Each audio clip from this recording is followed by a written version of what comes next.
Өнгөрсөн 7 хоногийн ням гарагт UB Palace-ийн задгаа талбайд нэгэн нүсэр шоу боллоо.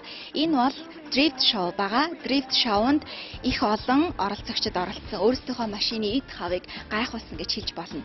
Drift Show-наас хийсэн мэдээллийг танд одоо Umbrella хүргэе.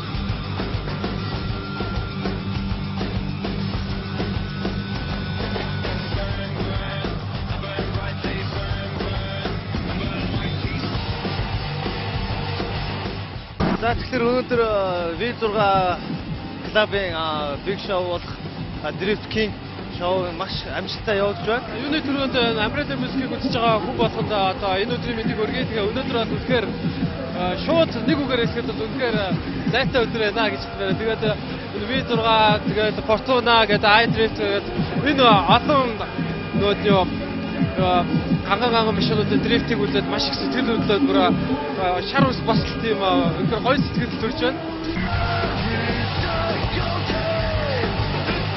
Тэгээд энэ шоунд дээр ирээгүй хүмүүс бас нэг бодлоо жоохон азгүй шүү.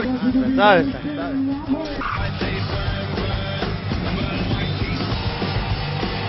Тэгээд зогсоохон сая дрифт тэгээд байгаа чинь юу нь ямар шүү вэ? Зам бол гоё юм аа. Айгуу чадвар шаарддаг чинь зам түрүү жилиг бодвол зам засцсан байгаа байхгүй. Тийм болохоор айгуу чадвар шаардж чинь мэгчт маань гэсэн айгуу гоё байна. Ер нь бол nice байна шүү дээ. Ер нь одоо ингээд дрифт хийчихээд ингээд харахад ер нь ямар шүү байдгийг, хэцүү байдгүй, ер нь анх сурж байхдаа шамтардгүй те. Ер нь хэр байдгүй. Шамдрах зүйл зөндөө байдаг л да. Машин дээр гэрдэхээс авахгүй да дрифтийг сурна гэж бас хэцүү. Хэн болгон хөлтөө болгоно хийгээд байдаг бас тийм хоглоо биш юм аа. Айгүй хэцүү. Тэгээд хэцүүгээ одоо сурахгүй байхаа харахгүй те. Хүн хичээвэл чадна. Ямар төрлийн ямар үйлдвэрийн машин бэ? Миний Toyota Chaser GZX 100 нэг жижиг мотортой. Нэмэр шанс зөндөө юм ийсэн байгаа. Механик короттой. Ер нь дрифт гэж ер нь яг юу юм бэ? Зүгээр нь ингээд гулгаад байдаг юм уу? Эсвэл зүгээр ингээд шарвах те? Эсвэл хобби юм уу? Яг юу юм бэ? Спорт уу? Спортын нэг хэсэг л дээ. Энэ анх Японоос үүсгэн байгуулагдсан тийм. Японоос ч нөгөө газар нутаг бага учраас уралдаан биш тийм одоо уулан дээгүүр тийм хин илүү хөндлөнгөөр явж чинь. Энэ бол асар их чадвар уралдаанаас илүү гэж бол миний боддог. Аюу авиа шаарддаг их том спорт юм аа. Өөрөө юу нэг анх дрифт хийгээд юу н хэр удаж байна? Би одоо дрифтгээ 3-аас 4 жил орчим болж анх сонирхдаг байсан. Тухайн хэмжээний машиндаа тааруулаад дрифт хийдэг байлаа. Одоо улам сайжирсаар явж байна. Эднээс ч илүү их амжилтыг тогтоо.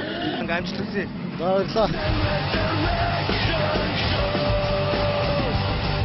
Өнөөдөр V6 миний хажууд ингээд цугларсан байна. Тэгэхээр өнөөдөр юу н дрифт юу н ямар шоу болж өнгөрч болж байна юу? За өнөөдөр манай дрифт шоу үнэхээр гоё болж байна. Хүн музик цугласан байна.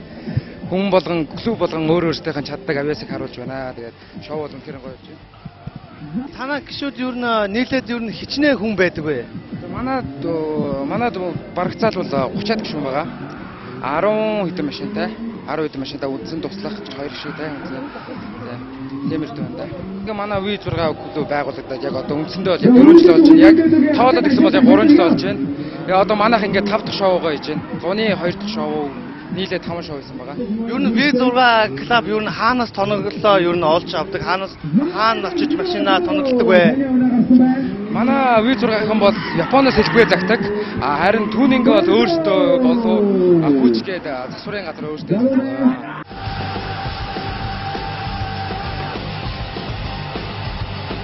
За ингээд үзэгчтэй ингээд нэвтрүүлэг маань үргэлжлэж байна. Ингээд өнөөдрийн дрифт шоуна загвар өмсөгч Билгүнэтэй ингээд уулзаад байна. Тэгээд Билгүнэ өөрөө чинь өнөөдрийн дрифт шоу юу хэрхэн болж өнгөрч байна? Дажгүй шүү. Тэгээд спорт машин амар ихтэй болж тэгээд өөрөө чишээ бас орё гэж байгаад болжлоо.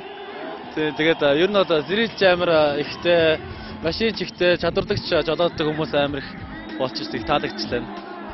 Өнөөдөр ер нь яагаад ингээд бас юм гоё машинтай, хүчин чадалтай машинтай жаад ер нь ороогүй юм бол тэгээд Машина хайрлах юм биш үү? Мэдээж тэгэлгүй яг хуу зам бас жоохон альтернатив бас бороо ороо тийм ээ. Загвар өмсөгч бэлгүүн маань бас канон тоглож байгаа гэсэн. Тэгэхээр бас канон талаар бас сонирхолтой асуулт байна. Тийм. Би хайртайгээд 30 ангид сериал тоглож байгаа. Гол дүрт нь тайгар гэсэн дүр тоглож байгаа.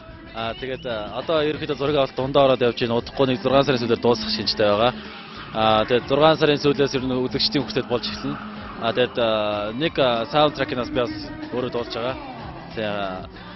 Тэгээд ер нь манай киноос өнгө дүрсний хувьд ч гэсэн зохиолын хувьд үйл явдлын хувьд ч гэсэн бус сериалуудаас хамаагүй ажиг болж байгаа гэж миний хувьд одоо үгнэж байгаа. Тийм болохоор кинонд бас миний анхны кино л доо. Тийм болохоор бас мэрэгжлийн жүжигчин биш учраас туршлагаас нэлээд дутж байгаа. Сурагч юм зөндөө байгаа. Тэгээд ямар ч чадсан ядгаараа тоглосон байгаа. Тоглож байгаа одоо.